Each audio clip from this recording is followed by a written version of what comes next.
Sparta in 5 minutes or less. Not only did city-states have different governments, but they also had different cultures.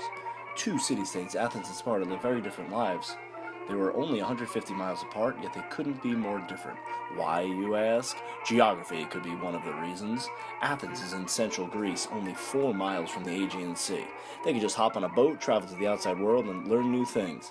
Sparta was more isolated, on a plain between the mountains and the sea.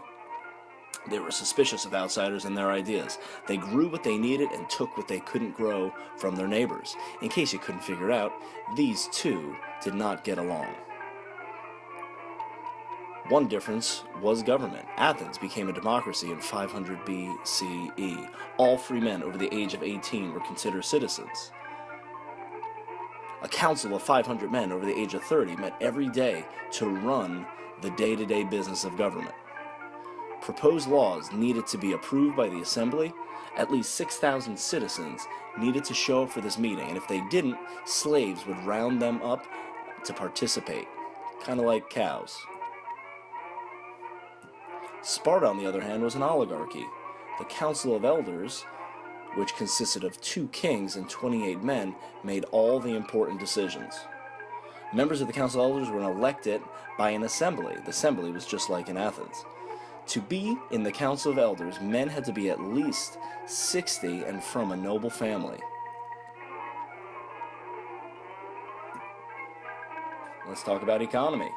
Economy was the way a community organizes and manufactures an exchange of money, food, and products and services. The Athenian economy was based on trade.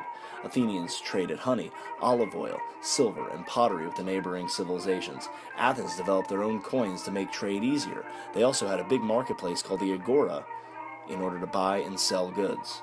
Sparta's economy relied on farming and conquering. Since Spartan men were warriors, they relied on slaves of conquered neighbors and non-citizens to produce the goods they needed.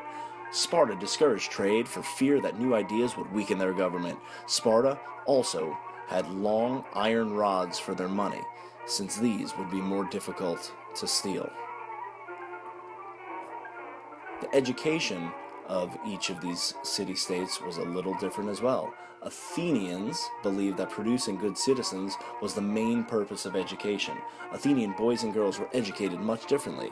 The boys were taught at home until 6 or 7, then went to school to learn reading, writing, and math from 6 to 14. At 18, boys began their military training.